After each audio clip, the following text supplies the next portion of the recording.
Astaghfirullah. Alhamdulillahilladzi arsala rasulahu bil huda wa dinil haq liyudhhirahu 'ala ad-dini kullihi wa kafa billahi shahida wa kafa billahi wakila.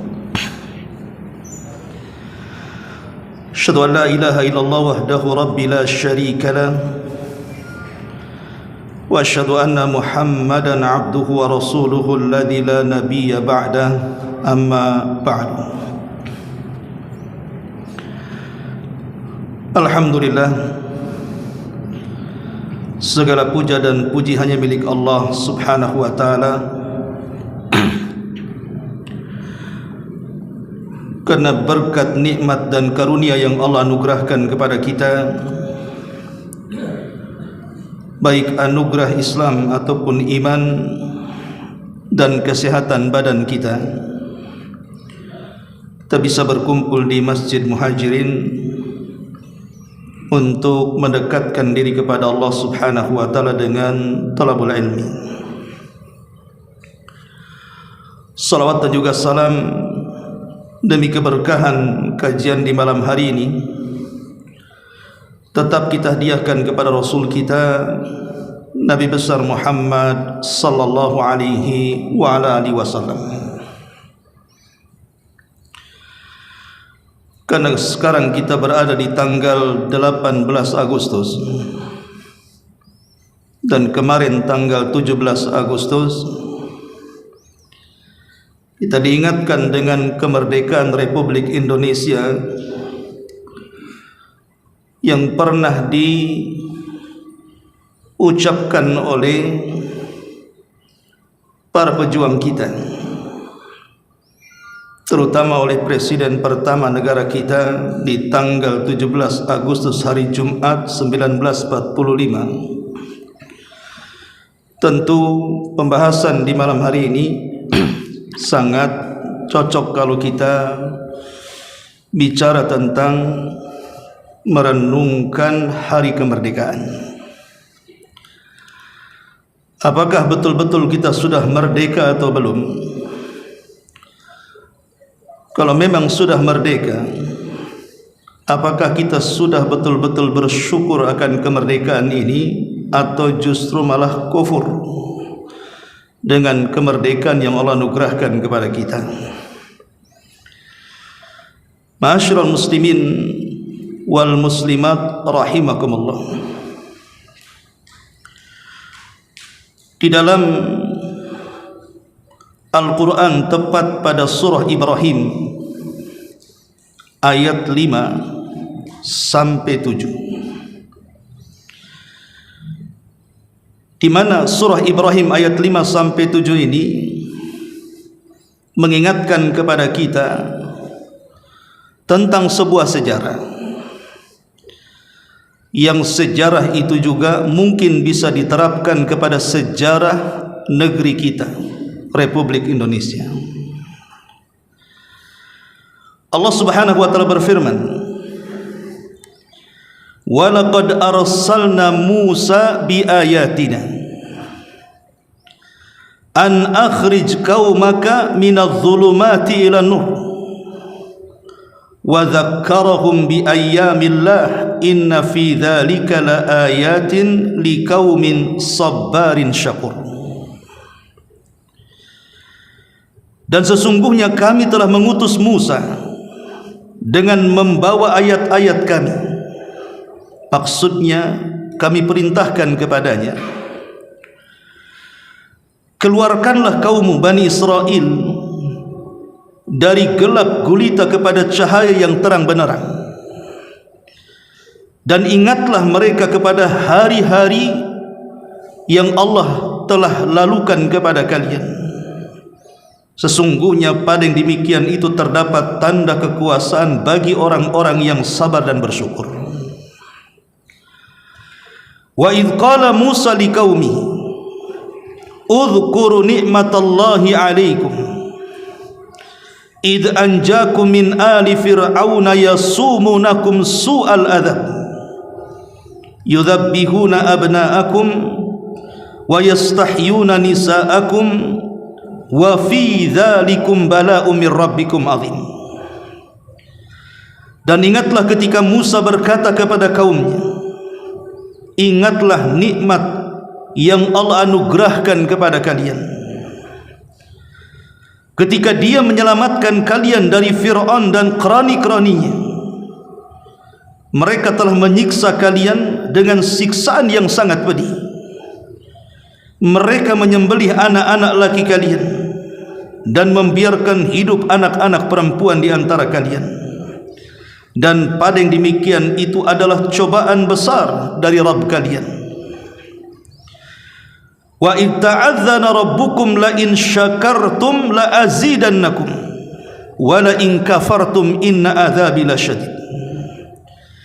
Dan ingatlah tatkala Rabbmu memaklumkan diri kalian, sesungguhnya jika kalian bersyukur pasti kami akan menambah nikmat kepada kalian, tapi jika kalian mengingkari nikmatku maka sesungguhnya azabku sangatlah pedih.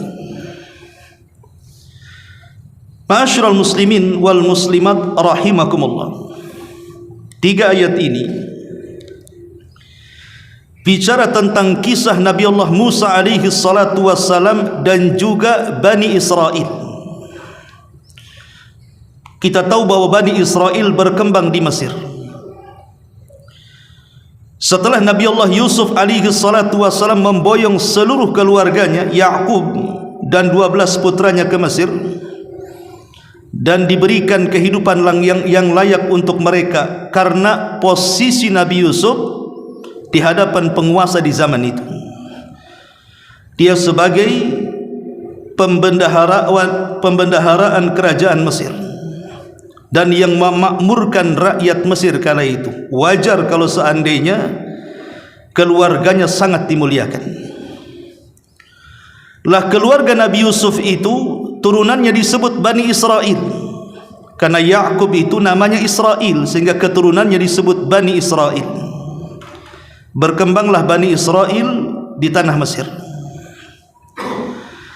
Masalahnya setelah pelindung mereka meninggal dunia, Nabi Allah Yusuf alaihi salatu wassalam, dan Fir'aun yang ada di zaman Nabi Yusuf meninggal dunia kemudian beralih kepada Fir'aun yang lainnya yang dikenal dengan Ramsis kedua. Di era kekuasaan Nabi Musa alaihi salatu wassalam, mulailah ketenangan berubah menjadi sebuah bencana. Karena Fir'aun atau Ramsis yang kedua di zaman Nabi Musa ini berbeda dengan Fir'aun yang di zaman Nabi Yusuf. Dia lebih kejam dan berlaku semena-mena, bahkan manusia yang paling buruk yang ada di permukaan bumi, karena dia berani mengaku dirinya Tuhan dan mengatakan ana rabbukumul a'la, saya Rabb kalian yang maha tinggi. Ma'alimtu min ilahin ghairi, aku tidak tahu ada Tuhan selainku, katanya. Ini seburuk-buruk manusia mengaku Tuhan. Lebih daripada itu, ketika Fir'aun atau Ramsis kedua ini bermimpi, mimpinya menurut dia sangat aneh. Karena dalam mimpinya ada api yang mengarah dari Palestina menuju tanah Mesir, membakar seluruh perkampungan kaum Kipti, kaumnya Fir'aun. Tapi Bani Israel tidak terbakar. Dan mimpi ini bukan sekali dua kali, berkali-kali. Akhirnya Ramsis ini pun mengumpulkan penasihat spiritualnya, dukun-dukunnya, peramal-peramalnya. Apa takwil daripada mimpi ini? Kemudian para dukun sepakat bahwa jangan-jangan di tengah-tengah Bani Israel akan lahir seorang anak laki-laki yang akan menumbangkan kekuasaan Ramsis atau Fir'aun ini. Dari situlah kekejaman Fir'aun dimulai. Penjajahan demi penjajahan terhadap Bani Israel. Terjadi genosida besar-besaran. Maka kemudian Fir'aun membuat aturan untuk membantai seluruh anak-anak Bani Israel, memperbudak mereka, bahkan tidak memberikan posisi dalam kerajaannya. betul-betul ditindas, diintimidasi, disiksa, bahkan dibantai. Begitulah nasib umat yang terjajah. Nasib umat yang terjajah seperti Bani Israel, tidak punya waktu untuk menghirup udara, kecuali nyawanya sudah diambang kematian. Sewaktu-waktu Fir'aun bisa membantainya. Ma'asyiral muslimin yang dimuliakan Allah Subhanahu wa taala, maka mulai Fir'aun membuat kerja paksa dengan hukuman yang nyata, dan mereka Bani Israel betul-betul jadikan budak bagi kaum Kibti dan Fir'aun. Itulah gambaran penjajahan. Sampai pada waktunya Allah Subhanahu wa taala mengutus Nabi Allah Musa di tengah-tengah mereka. Nabi Musa inilah kemudian diperintah Allah Subhanahu wa taala untuk mendakwahi Fir'aun dan menyelamatkan Bani Israel.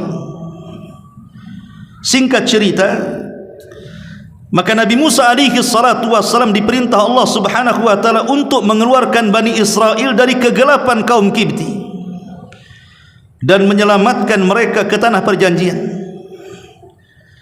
Maka setelah perintah turun, maka Nabi Musa alaihi salatu wassalam membawa seluruh Bani Israel untuk menyelamatkan dari cengkraman raja tiran Fir'aun, agar tidak lagi terjadi penjajahan terhadap Bani Israel. Berangkatlah Musa dan Bani Israel menuju tanah perjanjian. Walaupun kemudian banyak halangan dan rintangan di jalan-jalan, tapi Musa berhasil menyelamatkan Bani Israel. Bahkan dalam waktu yang sangat kritis dan genting, ketika Bani Israel yang dibawa Musa dihadapkan dengan Laut Merah yang terbentang, sementara di belakangnya Fir'aun dan pasukannya yang siap menyerang, sehingga Bani Israel ketakutan dan mengatakan, inna lamudrakun, wahai Musa, kami sudah terlihat oleh Fir'aun dan para keraninya. Apa yang harus kita lakukan? Ke depan salah, ke belakang lebih parah. Tetapi Musa alaihi salatu wassalam, seorang nabi, berusaha mengingatkan dan menenangkan Bani Israel dan mengatakan, inna ma'iya rabbi sayahdin, kebersamaan kita dengan Allah, pasti Allah akan menunjukkan jalan keluarnya. Kenapa Musa begitu yakin mampu menyelamatkan Bani Israel? Karena sejarah masa kecil, di mana bayi Musa pernah hanyut dalam sebuah kotak. Ketika itu Musa belum menjadi nabi, masih bayi yang tidak berdaya, tidak mampu berenang. Bisa saja satu hari dia tenggelam di sungai Nil dan mati mendadak. Tapi Allah selamatkan.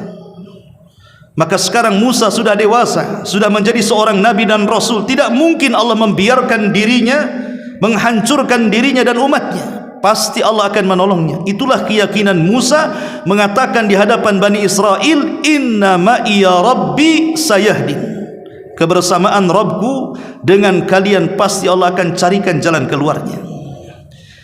Dari situlah datang perintah Allah agar Musa memukulkan tongkatnya ke Laut Merah. Setelah Musa memukulkan tongkatnya di laut itu, keajaiban terjadi, mukjizat Allah ditampakkan di hadapan Bani Israel. Laut itu terbelah menjadi 12 jalan untuk 12 kabilah Bani Israel. Maka mereka pun kemudian menyeberangi lautan dari 12 jalan dari 12 kabilah itu sampai di ujung lautan.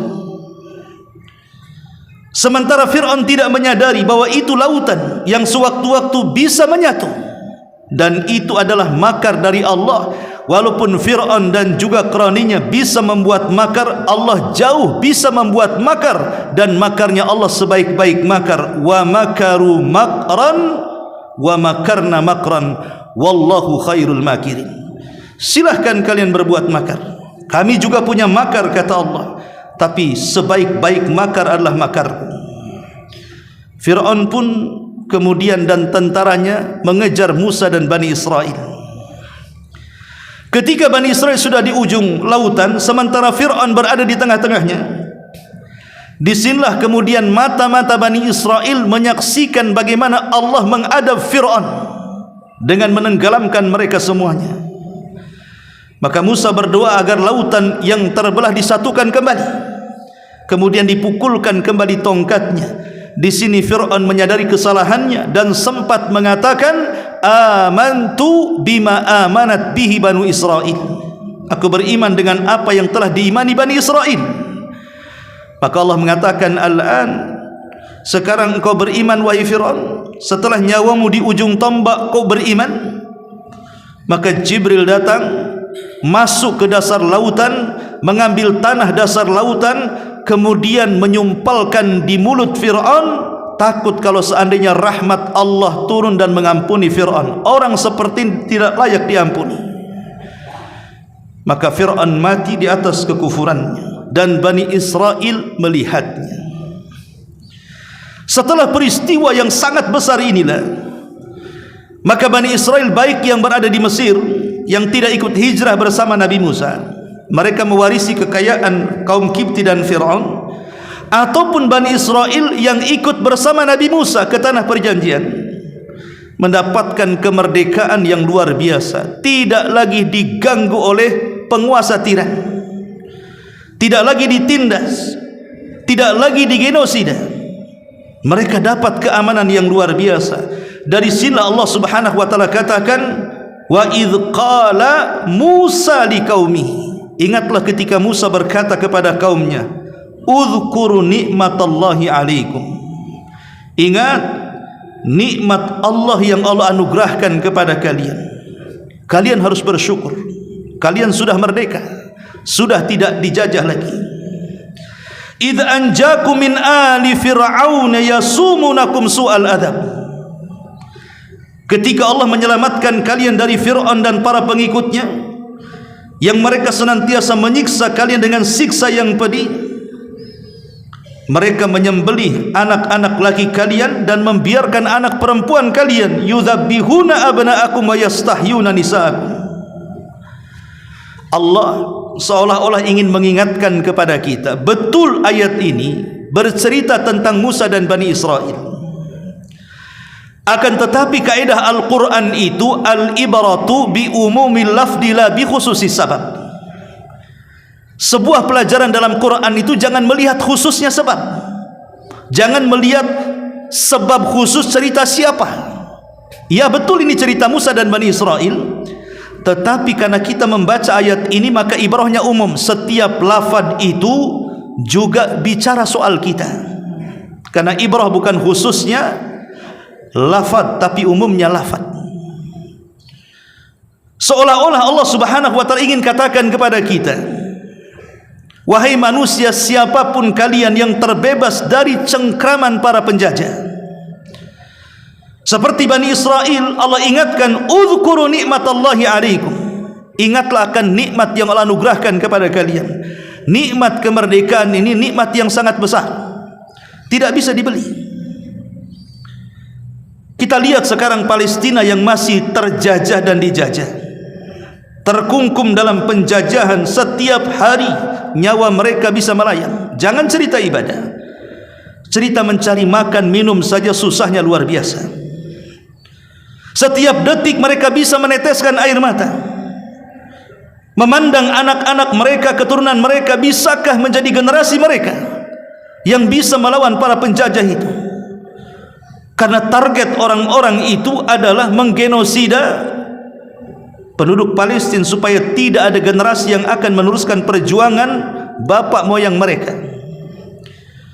Hidup mereka tidak boleh dikata tidak bisa mendapatkan ketenangan, tidak mendapatkan tempat yang layak, tidak mendapatkan makanan yang enak, tidak mendapatkan kasur yang nyenyak, dan begitu seterusnya. Itulah umat yang terjajah. Ini nasib kita sebelum tahun 45 yang silam.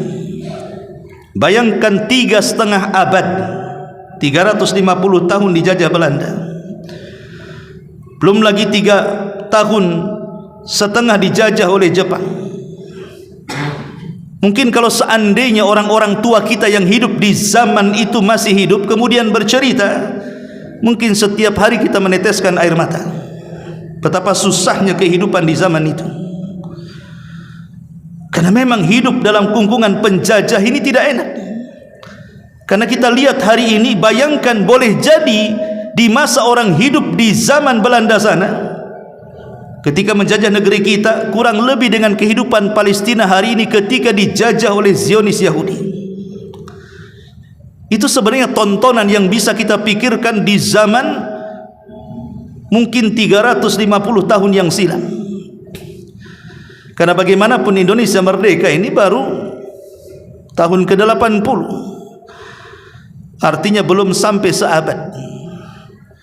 Ma'asyiral muslimin yang dimuliakan Allah Subhanahu wa taala, lah di ujung ayat Nabi Musa mengingatkan Bani Israel, kalian sudah merdeka, kalian sudah terbebas dari Fir'aun, kalian tidak perlu takut lagi. Tapi ingat, Allah mengatakan, inna fi dzalika bala'un min rabbikum azim. Sesungguhnya kemerdekaan kalian itu adalah cobaan yang besar yang Allah turunkan kepada kalian. Kemerdekaan ini ujian dari Allah. Apakah kemerdekaan ini bisa kita syukuri, ataukah kemerdekaan ini justru kita kufuri?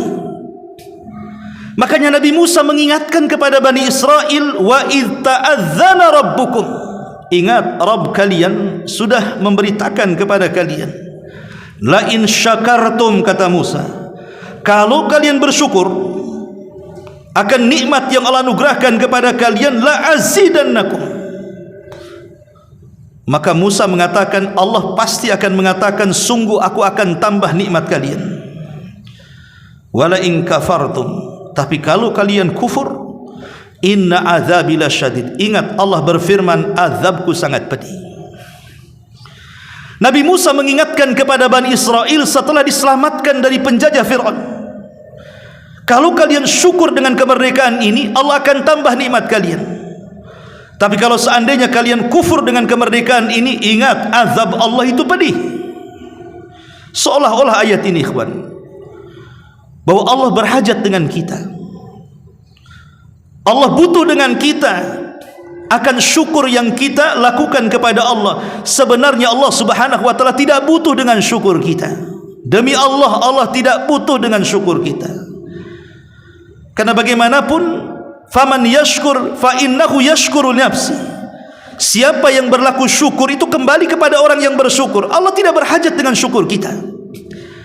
Sebab kalau seandainya satu dunia ini, manusia dan jinnya, orang yang pertama dan akhirnya, semua beriman kepada Allah dan bersyukur kepada Allah, tidak akan menambah kekuasaan Allah walaupun secuil. Sebagaimana kalau seandainya satu dunia jin dan manusianya, orang yang awal dan akhirnya kufur kepada Allah, itu pun tidak mengurangi kekuasaan Allah.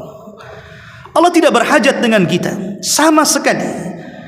Jadi kalau kita bersyukur, maka manfaatnya kembali kita kepada orang yang bersyukur, bukan kembali kepada Allah. Itu yang harus dipahami. Allah tidak berhajat dengan syukur kita, tapi Allah juga mengingatkan kita harus bersyukur, karena syukur itu menambah nikmat dan itu kembali kepada orang yang bersyukur. Ma'asyiral muslimin yang dimuliakan Allah Subhanahu wa taala, ingat, kemerdekaan negeri kita ini bukan diraih dengan cara yang sangat mudah. Tetapi bapak-bapak kita, nenek moyang kita, para pahlawan dan para pejuang, mereka berjuang dengan keringat. Mereka berjuang dengan menghabiskan seluruh kekayaan mereka, seluruh waktu mereka, bahkan jiwa raga mereka juga mereka berikan untuk bangsa yang kita cintai ini. Tentu tidak lain karena ingin mendapatkan kebebasan untuk mereka dan untuk keturunan dan anak cucu mereka. Pertanyaannya, mereka para pejuang itu yang sudah memerdekakan bangsa ini, pernahkah mereka merasakan kemerdekaan? Tidak, mereka tidak pernah merasakan seenak yang kita rasakan hari ini. Padahal mereka yang membela negara kita dengan darah-darah mereka, tapi yang mencicipi kemerdekaan kita ini kita justru. Apakah kemudian setelah semuanya berakhir dan kita merdeka, para pejuang gugur dan kita yang menikmatinya, kemudian kita lupakan mereka? Sungguh tidak memiliki akal pemikiran, kita katakan, boleh kita katakan orang ini gila kalau sudah tidak pernah mengingat sejarah para pahlawan. Di zaman Nabi SAW pernah 15 hari sebelum wafatnya mendatangi kuburan Uhud. Di situ di Jabal Uhud itu ada sekitar 70 para syuhada yang ketika perang Uhud mereka gugur di situ dan dikuburkan di gunung Uhud. Anda yang pernah umrah atau haji kemudian berziarah ke Uhud, maka di situ ada areal yang dipagar. Disitulah para syuhada Uhud dikuburkan, kemudian dicatat nama-namanya di depan gerbangnya. Nabi SAW menziarahi mereka sebelum wafatnya 15 hari kurang lebih. Sesampainya di gunung Uhud, kemudian Nabi SAW masuk ke areal kuburan para syuhada Uhud. Nabi SAW kemudian menyampaikan salam, assalamu alaikum ya syuhada Uhud, wa inna bikumul lahikun, wa nas'alullahu lana wa lakumul afiyata insyaallah. Kata Nabi SAW, keselamatan bagi kalian wahai para syuhada yang gugur di perang Uhud. Sesungguhnya kami juga akan menyusul kalian, dan kami hanya meminta kepada Allah untuk kami dan kalian, semoga Allah mengampuni dosa-dosa kalian. Kemudian Rasul pulang bersama para sahabatnya. Di tengah jalan Nabi SAW tiba-tiba menangis. Kemudian Nabi SAW mengatakan, asfaqtu li ikhwani, sungguh aku rindu dengan teman-temanku, aku ingin berjumpa dengan mereka. Kemudian para sahabat mengatakan, awalasna ikhwanuka ya Rasulullah, bukankah kami teman-temanmu wahai Rasul? Lalu kami ini siapa kalau bukan teman-temanmu? Maka Rasul mengatakan, innakum antum ashabi, kalian ini sahabatku bukan temanku. Kata sahabat, lalu siapa yang anda maksudkan teman-teman wahai Rasul? Maka Nabi SAW mengatakan, humul kaum lam yarani wa yu'minu bi, mereka adalah kaum yang tidak pernah melihat diriku tapi mereka beriman kepadaku. Kemudian pulanglah ke Madinah.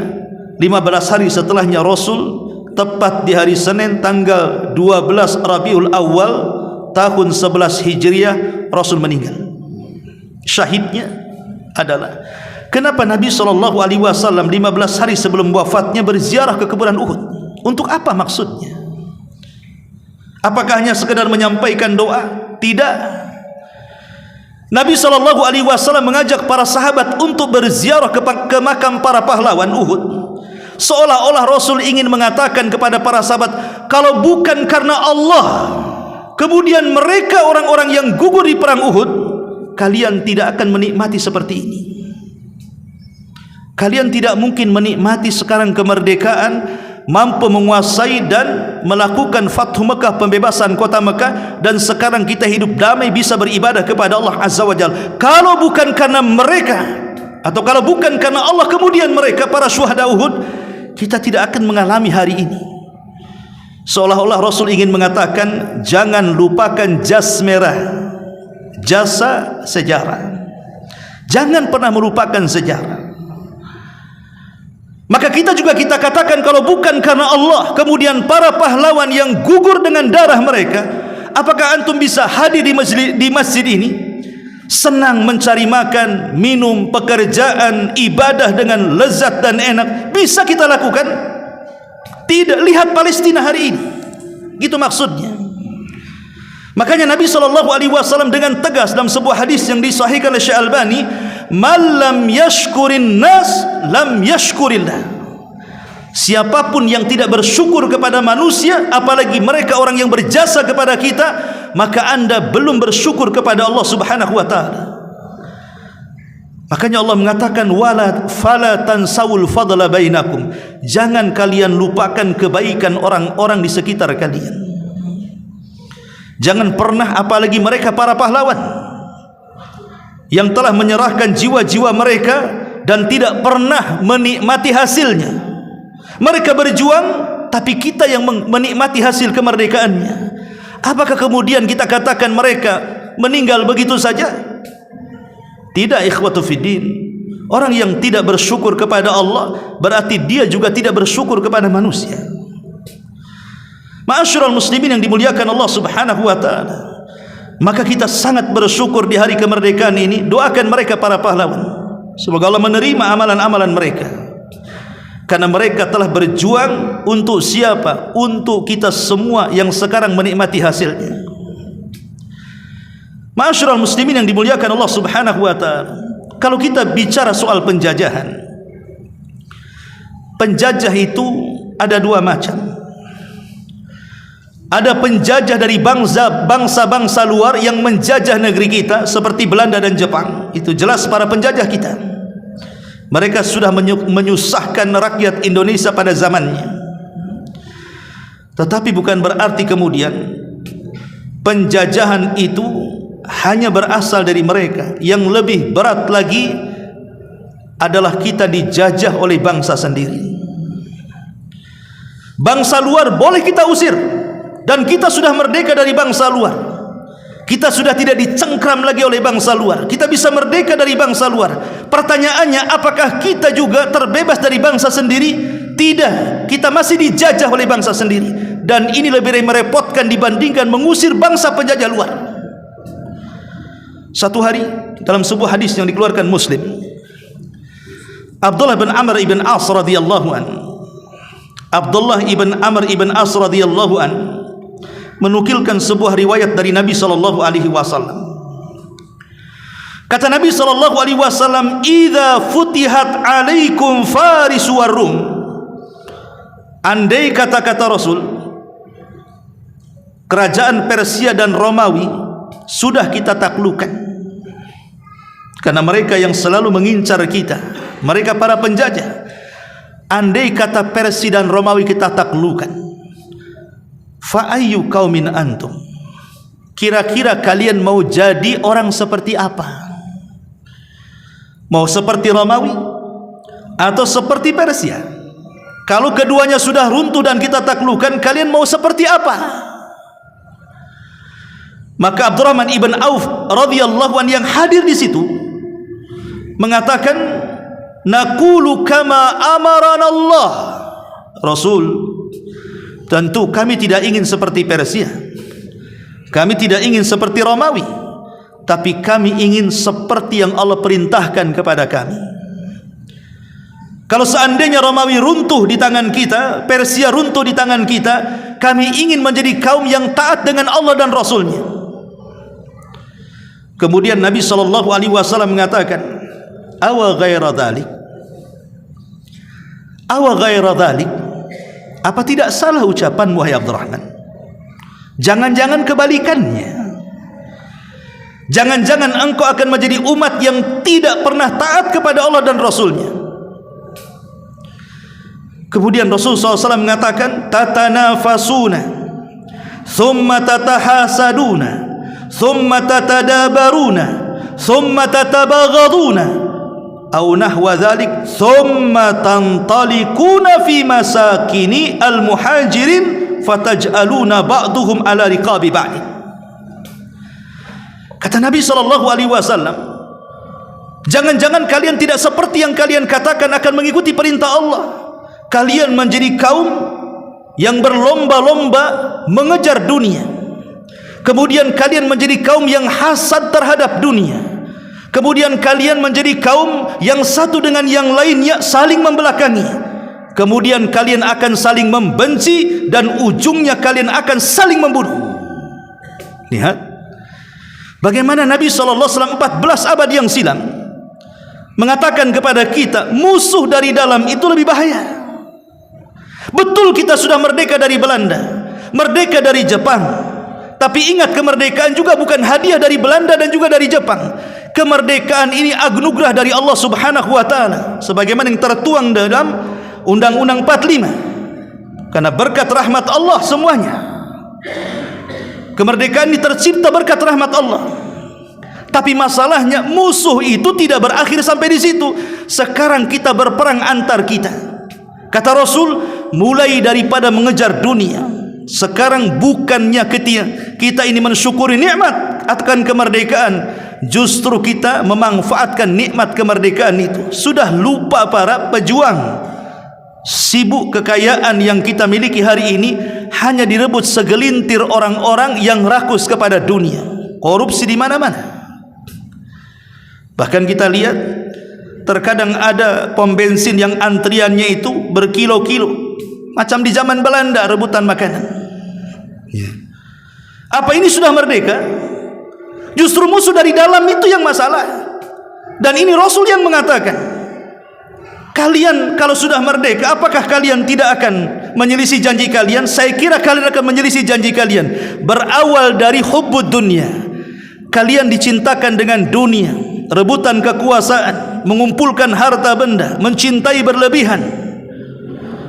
Kemudian setelah itu kata Nabi, tatanafasu thumma tatahasadun. Setelah kalian cinta dunia, muncul hasad di antara kalian, saling menumbangkan. Saling menumbangkan jabatan, mengangkat dan memecat seenaknya, saling menghancurkan ekonomi. Kalian hasad, dan itu yang berlaku kan, yang terjadi seperti itu.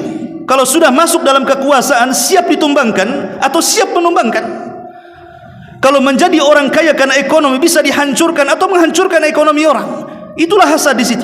Kalau sudah terjadi hasad, tatadabarun, kalian sudah mulai saling memunggungi, tidak mau berkawan lagi. Kalau sudah tidak mau berkawan lagi, tatabaghadun, kalian akan saling membenci. Dan kalau sudah saling membenci, ujungnya apa? Saling membantai, kata Nabi. Saling membantai. Satu perusahaan dengan perusahaan bermasalah, satu sewa preman, perang di situ. Mati satu dua. Ma'asyiral muslimin yang dimuliakan Allah Subhanahu wa taala, ini sabda Rasul, termasuk daripada alamatun nubuwah kan, tanda-tanda kenabian. Jadi sebenarnya kita ini sudah merdeka atau tidak?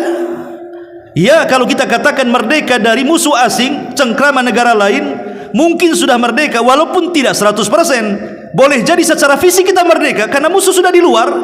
Tapi ingat, ada perang yang lebih dahsyat dibandingkan itu, namanya Ghazwul Fikri, perang ideologi, perang global yang menyangkut masalah ekonomi, sosial dan yang semacamnya.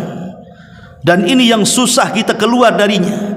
Karena bagaimana kecanggihan teknologi yang dikuasai oleh asing itu bisa merusak manusia, terutama agama dan akidah. Ya, mungkin kita tidak keluar dari Islam, tapi kita dijauhkan dari ajaran Islam. Apakah ini bukan penjajahan? Ini juga bagian dari penjajahan. Tapi kita orang tua tidak menyadarinya.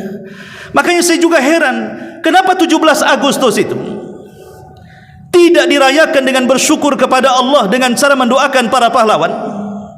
Kemudian kita introspeksi bahwa sesungguhnya syukur itu baru dikatakan bersyukur kalau ada 3 perkara. Pertama, syukur dengan hati, meluapkan kebahagiaan.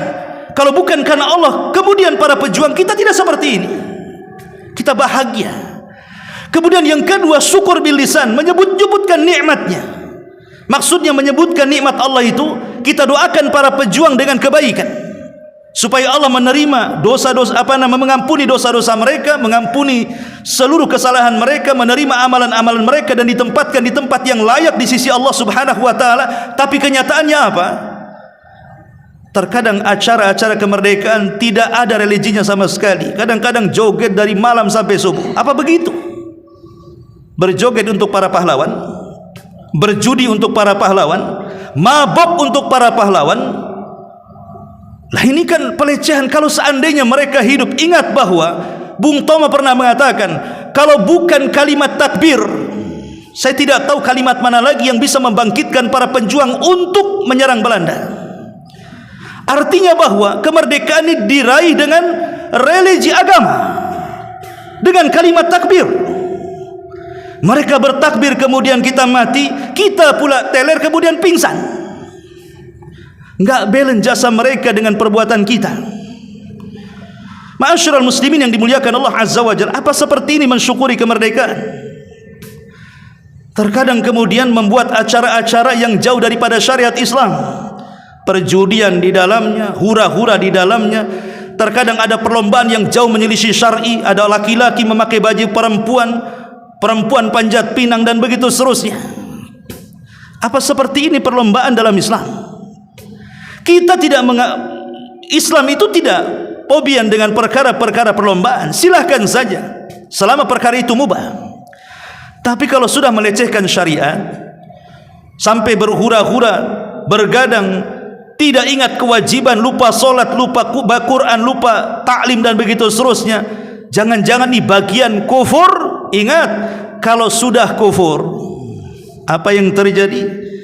Bisa saja Allah Subhanahu wa ta'ala akan mengembalikan kondisi kehinaan lebih jauh dibandingkan saat kita dijajah. Dalam sebuah hadis, Nabi mengingatkan orang-orang muhajirin dan mengatakan, ya ma'syaral muhajirin, khamsun idza btulitum bihinna wa a'udzu billahi an tudrikuhun. Kata Nabi SAW, ingat wahai para muhajirin, 5 perkara jangan sampai menimpa kalian. Kalau sampai menimpa kalian, aku berlindung kepada Allah Subhanahu wa ta'ala.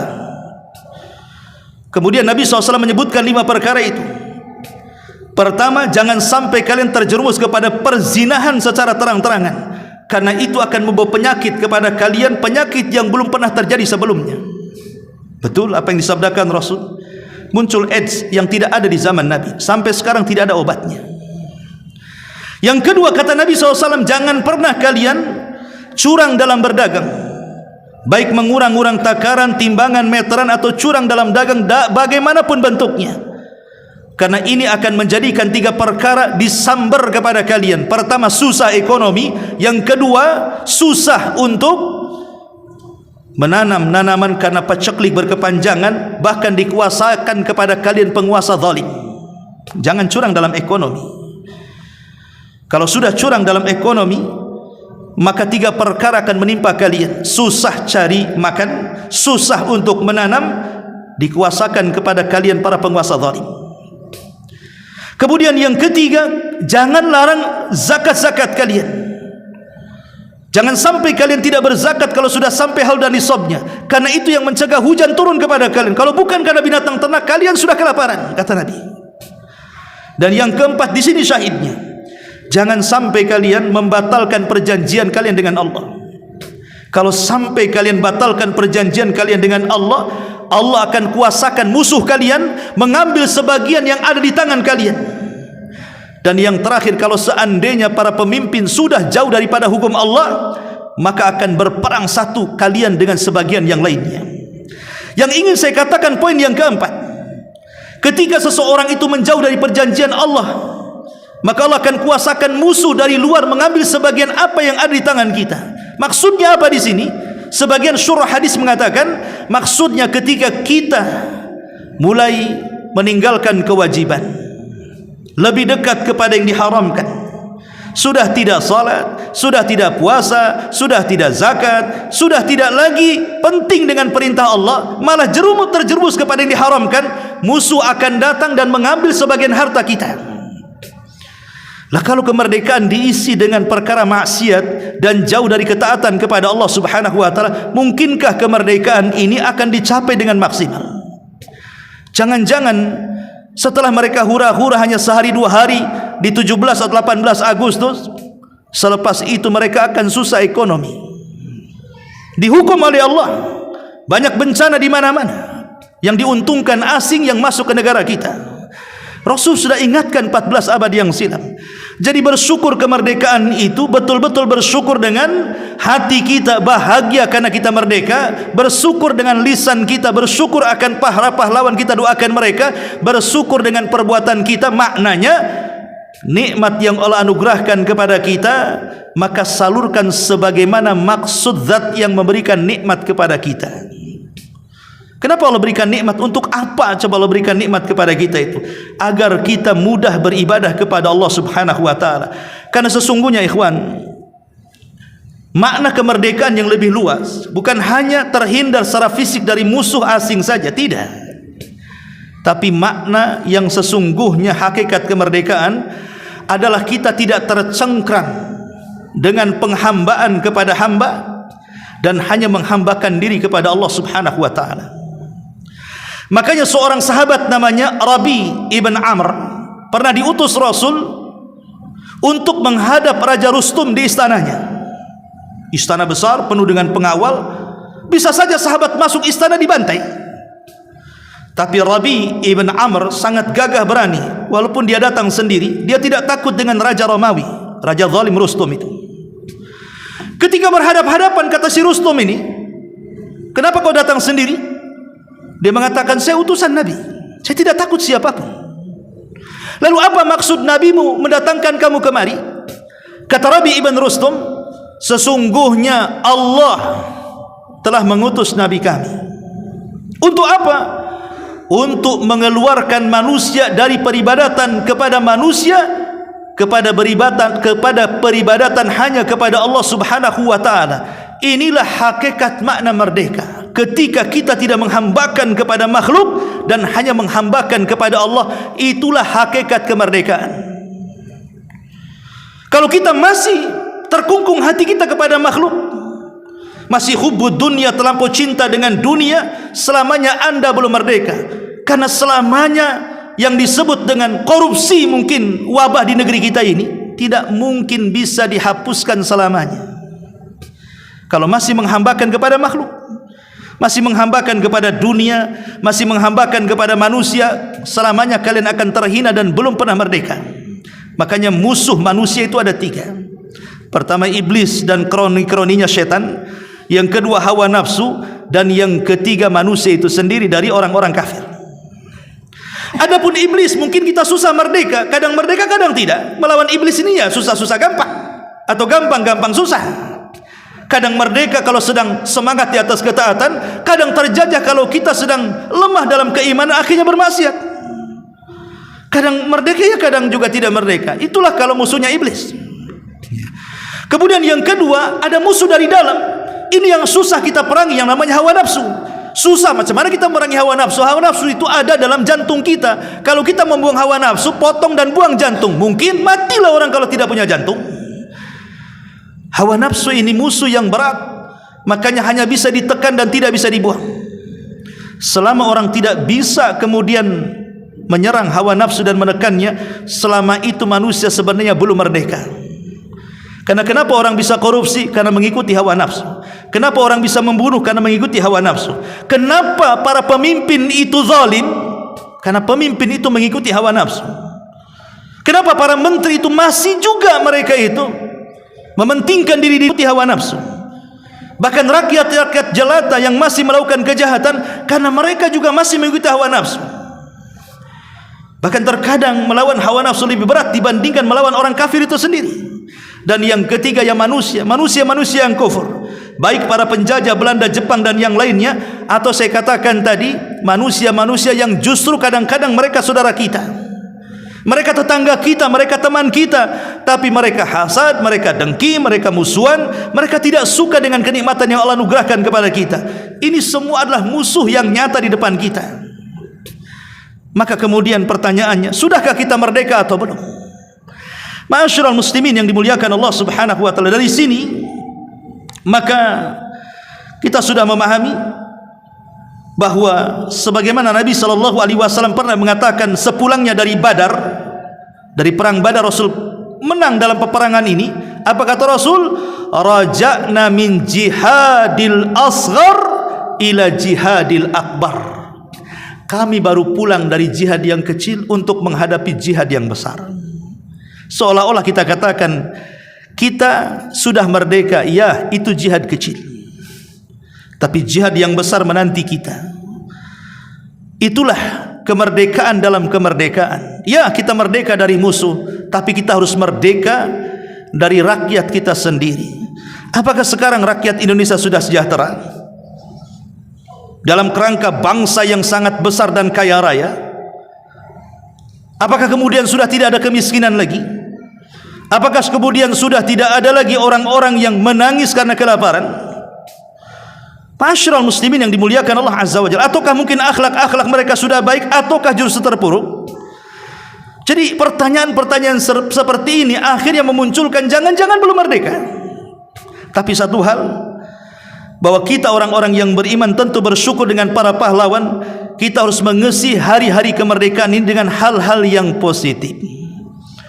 Kalau dahulu para pendahulu kita, mereka dengan keimanan mengusir para penjajah keluar dari negara kita, maka isilah kemerdekaan kita juga dengan keimanan kita.